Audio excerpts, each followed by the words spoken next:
मध्य प्रदेश की 28 सीटों पर होने जा रहे उपचुनाव जितने दिलचस्प हैं, उतना ही दिलचस्प रहा इन चुनाव प्रचार में माननीयों के शब्दों का चयन। वो चयन जो बिना सोचे समझे किया गया, जिसे लेकर खूब किरकिरी हुई, कभी मिली फटकार तो कभी हुई FIR। सुनिए और सुनते जाइए।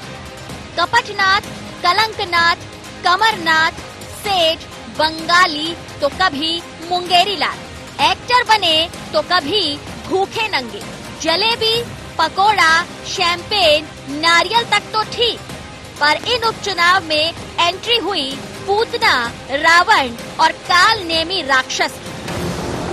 कभी पुकारा गद्दार, बिकाऊ टिकाऊ तो कभी चुन्नू मुन्नू। पूछा गया नरा तो गाड़ देने और लाश बिछाने से भी नहीं किया गुरेज।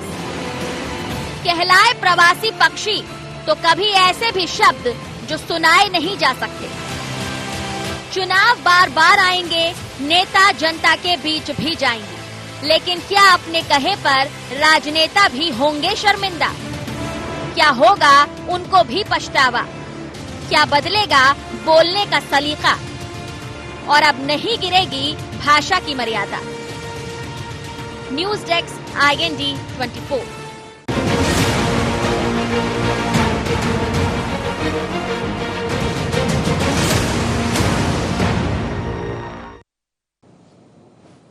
नमस्कार, शार्प एट 7 में आपका स्वागत है। मैं हूं आपके साथ नाज़नीन नकवी। तो रिपोर्ट देखने के बाद ये साफ है कि इन उपचुनावों में जमकर एक दूसरे के खिलाफ बयानबाजी की गई है। शब्दों की मर्यादा भी यहां पर खोती हुई नजर आई है। शिकायतें हुई हैं, बार बार ताकीद भी की गई है, लेकिन उसका असर हो रहा हो ऐसा फिलहाल दिखाई नहीं दे रहा। और वो हम इसलिए कह रहे हैं क्योंकि अब भी चुनावी बयानों के जरिए एक दूसरे को निशाने पर लेने का दौर दिख रहा है। इस कड़ी में कांग्रेस नेता प्रमोद कृष्णम ने भी मुख्यमंत्री शिवराज सिंह चौहान के लिए अपशब्द कहे और जिस पर मुख्यमंत्री ने भी करारा प्रहार किया है। सुनवाते हैं। पुराने इतिहास में 3 तरह के मामाओं का जिक्र है। त्रेता युग में पहला मामा हुआ मारीच, जिसने सीता माता के हरण के लिए प्रपंच रचा था। त्रेता युग में हुआ मारीच। द्वापर के प्रारंभ में हुआ कंस मामा, जिसने अपनी सगी बहन देवकी के तमाम बच्चों का वध इसलिए किया कि उसकी कुर्सी सलामत रहे। और तीसरा मामा हुआ महाभारत के दौर में शकुनी, जिसने छल और प्रपंच से पांडवों को बर्बाद करने का षड्यंत्र रचा था। लेकिन आज ज्वाला की पवित्र भूमि को नमन करते हुए, पवित्र मंच को प्रणाम करते हुए, चंबल की माटी को माथे में लगाते हुए यह ऐलान के साथ कहना चाहता हूं कि अगर इन तीनों प्रपंची मामाओं को मिला दिया जाए तो एक मामा बनता है शिवराज। तीनों का कमीनापन अगर एक जगह निचोड़ दिया जाए तो ये आदमी बनता है। और एक नेता है दिल्ली में बड़े जोश से, आपने पता नहीं सुना कि नहीं सुना, बोले वो कमीना है, कमीना। ये कांग्रेसी मुझे विश्लेषण दे रहे हैं, मैं कमीना हूं ये वो मुझे कह रहे हैं। ये उनके संस्कार और स्वभाव है। एक नेता कांग्रेस के कहते नंगे भूखे घर का है। हां, मैं इसी मध्य प्रदेश की धरती का हूं। 4थी बार जो मुख्यमंत्री है उसको नालायक कहा जा रहा है,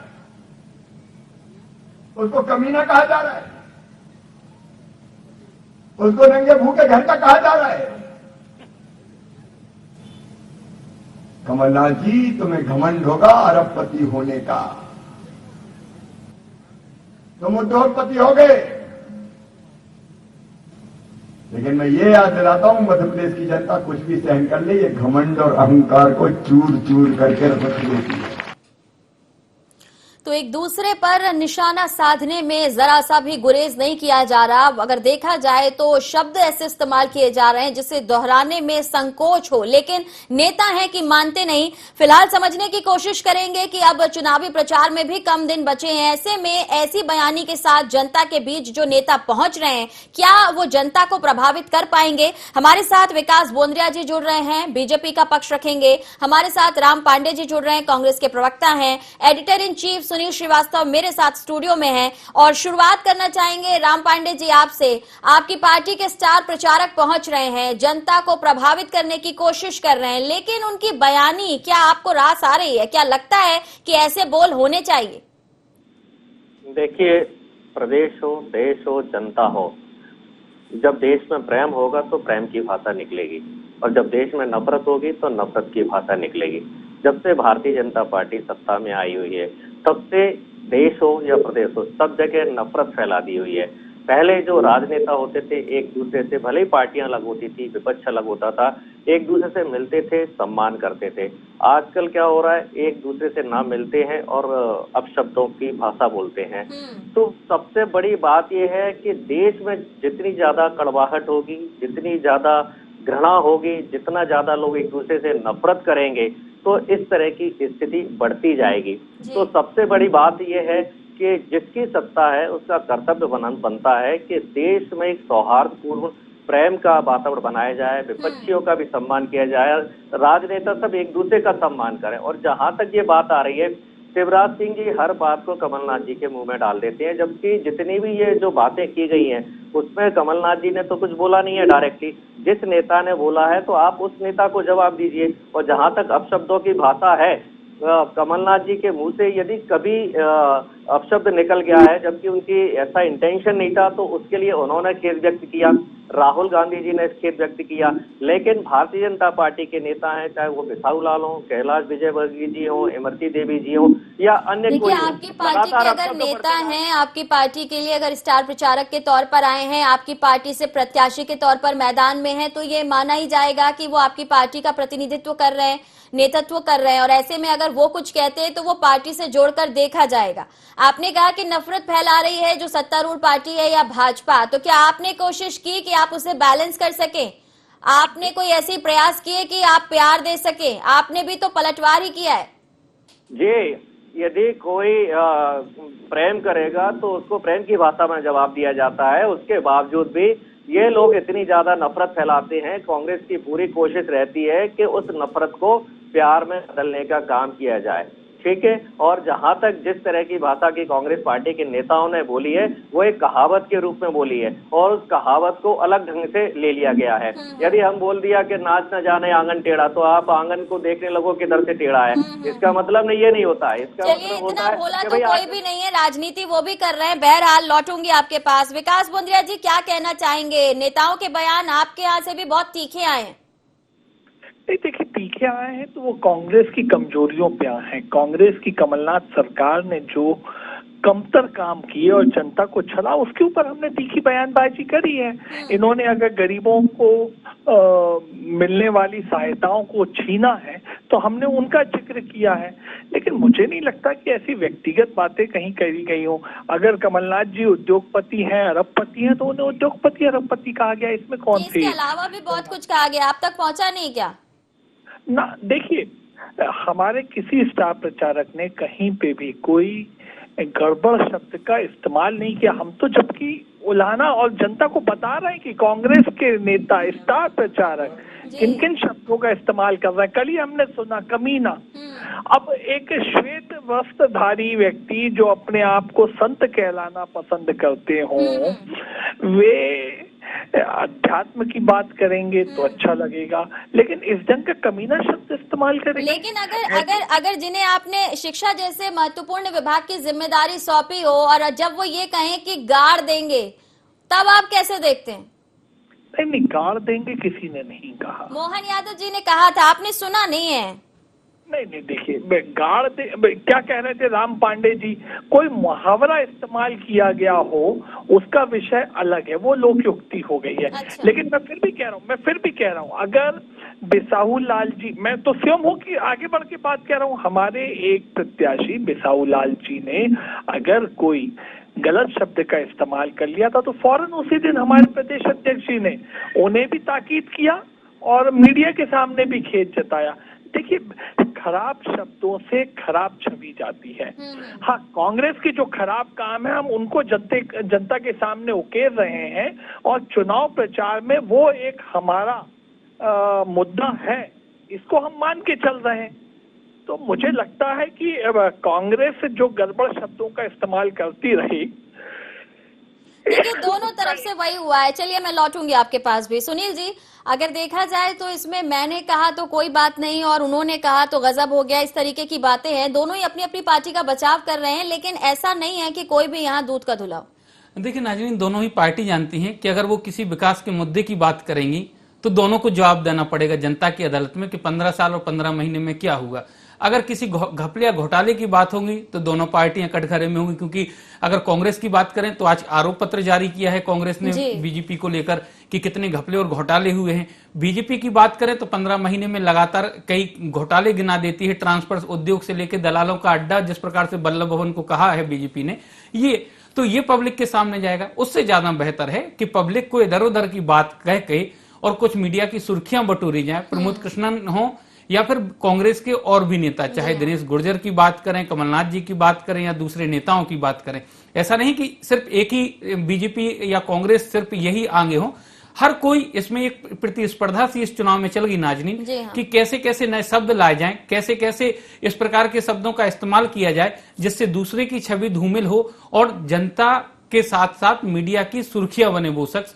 तो कुल मिलाकर इस प्रकार का एक प्रयोग करने की कोशिश की गई है। निम्न स्तर की राजनीति जिसे कहें या फिर छोटी राजनीति कहें, छोटा शब्द इस्तेमाल करके बड़ी सुर्खियों में आना इसे कह सकते हैं हम। तो यही राजनेताओं ने किया कि अपने छोटे छोटे शब्द जिस प्रकार के हैं, अब भले ही दोनों पार्टियां कह सकती हैं कि लोकोक्तियां हैं, मुहावरे हैं, लोग आम बोलचाल की भाषा में बोल गए, लेकिन नेताओं को भी सोचना चाहिए कि जिनके आचरण या जिनके व्यवहार का यहाँ पर जनता उनको अनुसरण करती है, अगर उसके सामने इस प्रकार की मतलब सड़क छाप जैसी भाषा होगी अगर नेताओं की, और बड़े बड़े नेताओं की जिनको स्टार प्रचारक बनाया गया, जो पूर्व मुख्यमंत्री रहे, या फिर बड़े नेताओं की, तो फिर मध्य प्रदेश की जनता को भी सोचना होगा। बिल्कुल, जनता सोच भी रही है और देख भी रही है, और इसमें समझना नेताओं को है जो जनता के बीच हैं। घटते दिनों के बीच में छोटे शब्दों के साथ बड़ा बवाल जो किया जा रहा है वो क्या जनता को प्रभावित करेगा कि वो मतदान केंद्र पहुंचेंगे, इस पर हम चर्चा करेंगे। रुक रहे हैं ब्रेक के लिए।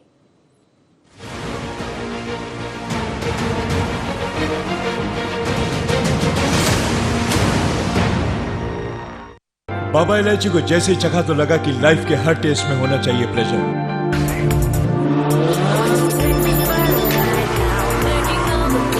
बाबा इलायची, व्हाट्स योर प्लेजर?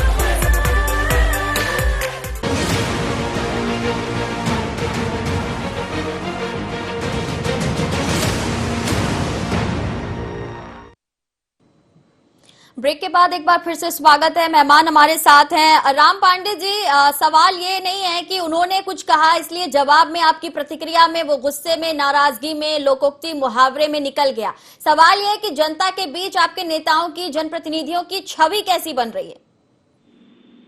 देखिए, भारतीय जनता पार्टी, आपने देखा होगा बेंगलोर में विधायक गए थे, लोकतंत्र का अपमान किया, संविधान का अपमान किया, भारत का अपमान भारतीय जनता पार्टी ने किया, युवाओं का अपमान किया, महिलाओं का अपमान किया, किसानों का अपमान किया। जब ये सबका पूरे देश का अपमान कर सकते हैं तो कांग्रेस पार्टी के नेताओं के लिए कांग्रेस पार्टी का अपमान करना इनके लिए बहुत छोटी बात है। आप तो ये मान के चलिए, कांग्रेस है तो भारत है, और भारत है तो कांग्रेस है, और भारतीय जनता पार्टी इस भारत को धीरे धीरे भस्म कर रही है।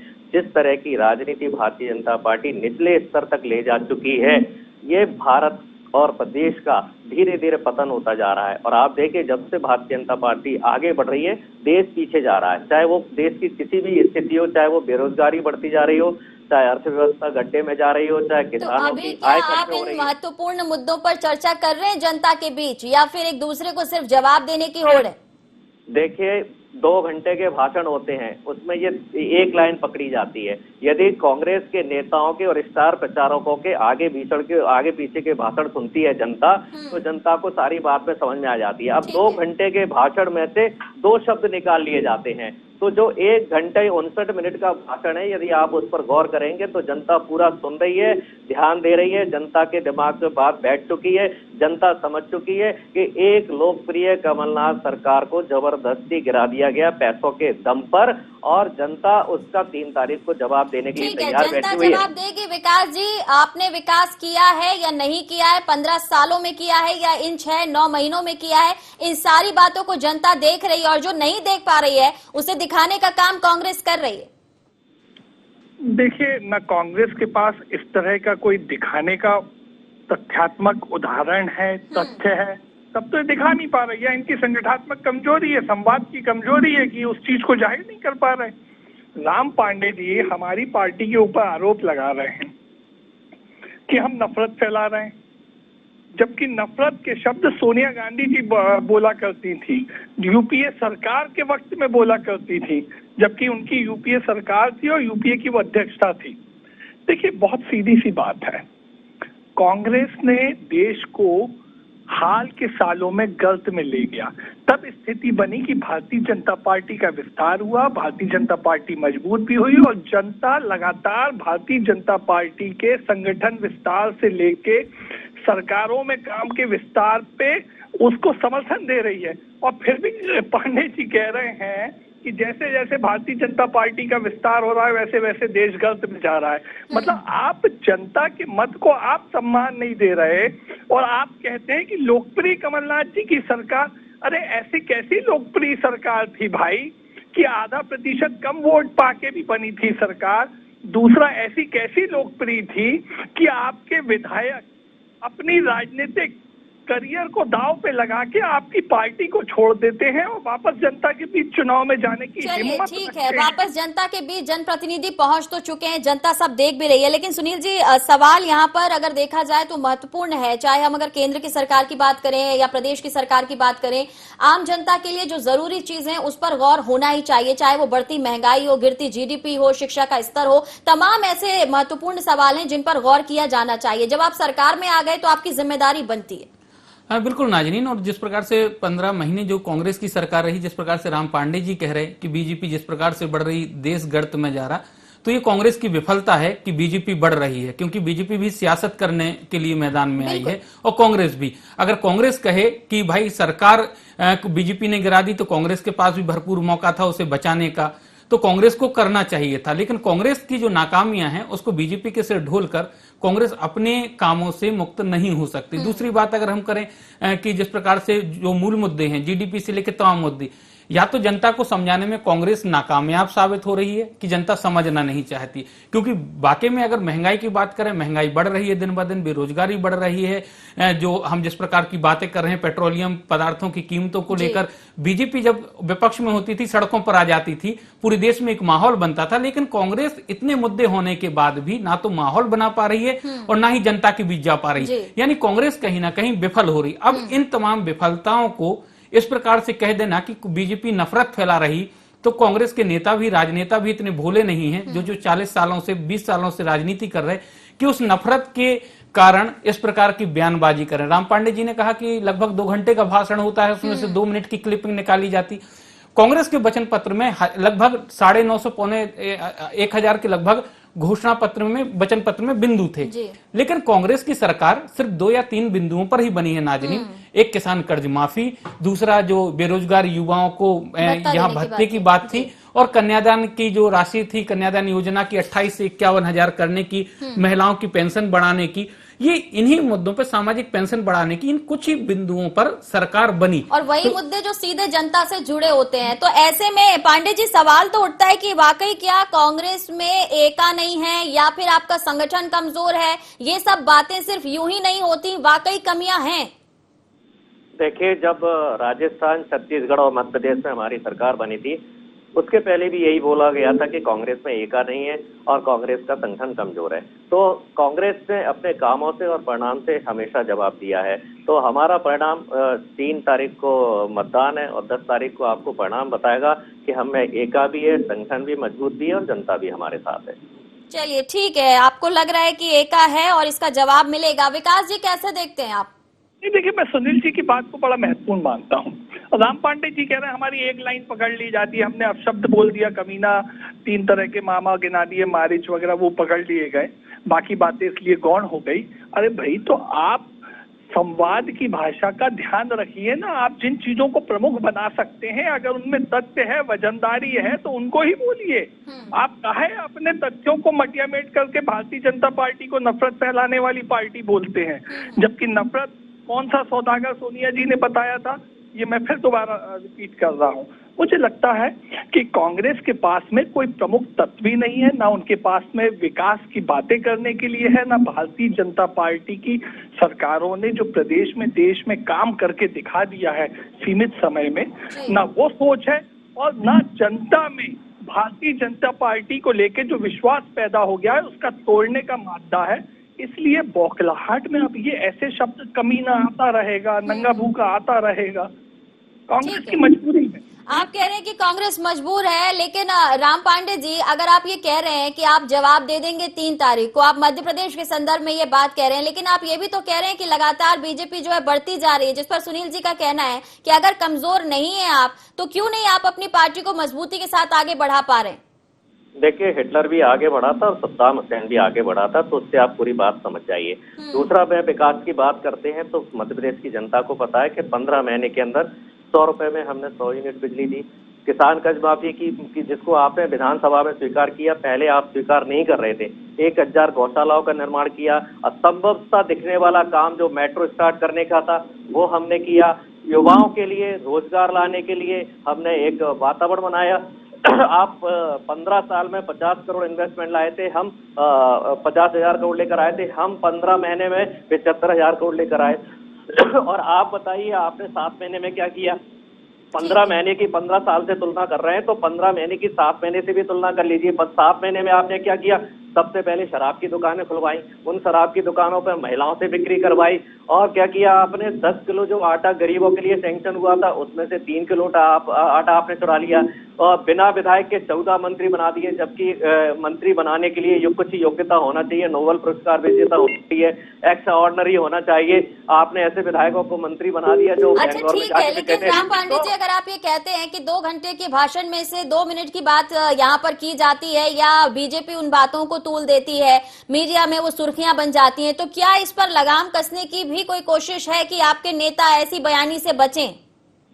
ये पूरी कोशिश क्या होती है, हमारे नेताओं के जितने भी अपशब्दों को या शब्दों को उठाया गया है, उनका गलत अर्थ निकाला गया है।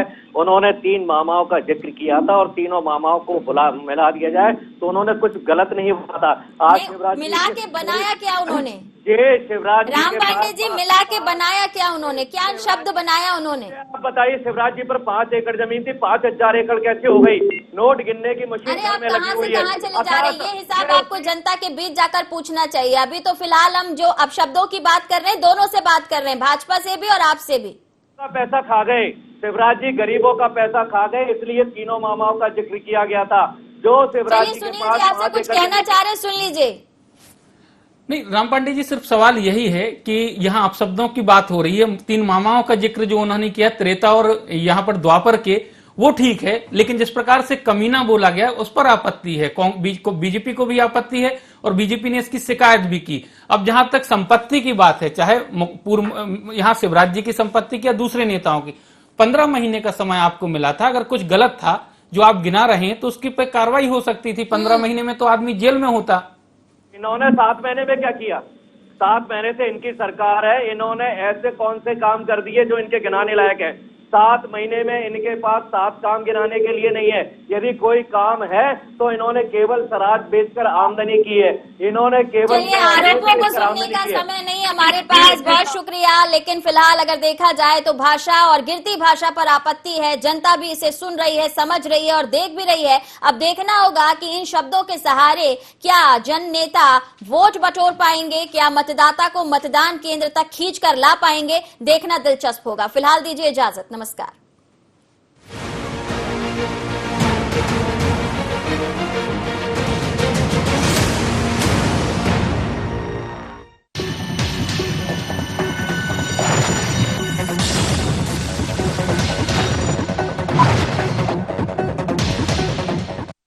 बाबा इलायची को जैसे ही चखा तो लगा कि लाइफ के हर टेस्ट में होना चाहिए प्लेजर।